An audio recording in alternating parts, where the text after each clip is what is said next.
Gwyneth Paltrow, the visionary behind the wellness empire Goop and a silver screen siren whose career spans from Shakespearean stages to modern indulgences, has always been a master at curating experiences that blend the luxurious with the heartfelt.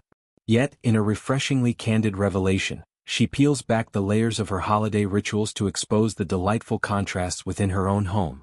While Paltrow embodies the spirit of Cindy Lou Who, wide-eyed and brimming with Yuletide enthusiasm, her husband, Brad Falchuk, the acclaimed television producer behind hits like Glee and American Horror Story, plays the role of the curmudgeonly Grinch, his heart perhaps 2 sizes too small for the full onslaught of festive fervor.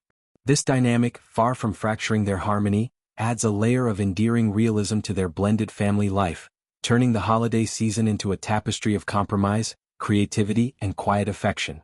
Paltrow's love for Christmas is no secret. It's woven into the fabric of her public persona, from Goop's curated gift guides brimming with artisanal ornaments to her social feeds alive with evergreen boughs and candlelit tablescapes.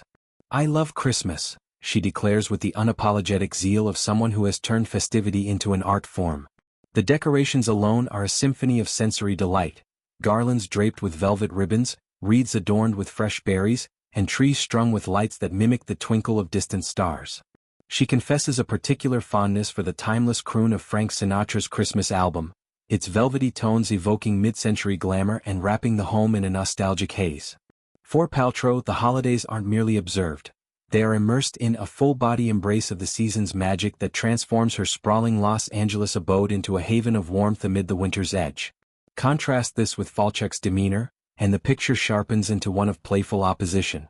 Dubbed a little bit of a Grinch by his wife, Brad's holiday participation skews toward the minimal, his preferences leaning into solitude over spectacle, perhaps a quiet dinner for one lost in thought, or a schedule that prioritizes reflection over revelry. Yet this isn't a tale of discord, it's a dance of balance, where Paltrow's exuberance gently coaxes her partner into the fold without demanding full conversion. Their marriage, solidified in 2018 after a courtship that unfolded with the grace of a well-scripted rom-com, thrives on such nuances. They rarely stray from established traditions, those comforting rituals that anchor their family through the years, but when they do, it's with Falchuk's quirky input steering the ship.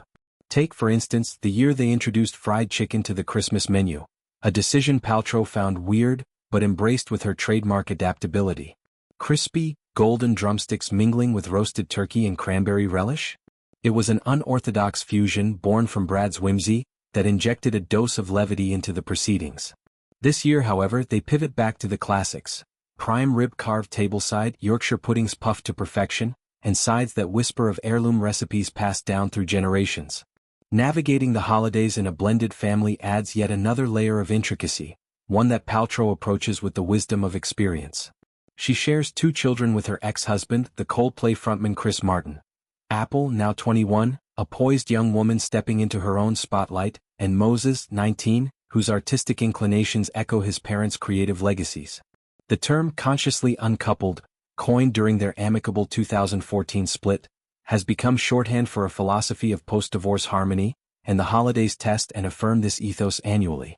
Paltrow's guidance on the matter is measured and empathetic, responding to queries from those in similar straits with the nuance of someone who has walked the path.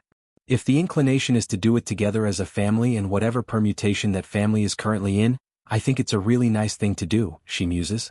But she tempers this with a crucial caveat, but not at the expense of one's feeling of comfort and boundaries. It's a reminder that unity need not come at the cost of self-preservation, that love in its many forms requires space to breathe. This individuality extends to the broader tapestry of blended celebrations. Paltrow acknowledges that no 2 situations are alike, that the holidays demand a personalized approach. "I think it's really individual," she reflects, her voice carrying the weight of introspection. "Are you okay being a little uncomfortable and pushing yourself into a new area and focusing on love and forgiveness and togetherness?" For her, the key lies in reframing the narrative, not dwelling on the fractures that led to separation, but illuminating the enduring bonds that persist. "That was really helpful to not focus on the reason you're not together, but the reasons why you love the person," she shares, a philosophy that has allowed her to co-parent with grace and to foster a web of relationships where exes and current partners coexist in mutual respect. Imagine the scene: a holiday gathering where Apple's laughter mingles with Moses's thoughtful observations, Chris's easy charisma blending seamlessly with Brad's dry wit, all under the glow of a shared tree. It's imperfect, yes, but profoundly human, a mosaic of histories converging in the present. At 53, Paltrow remains a figure of evolution, her life a testament to reinvention.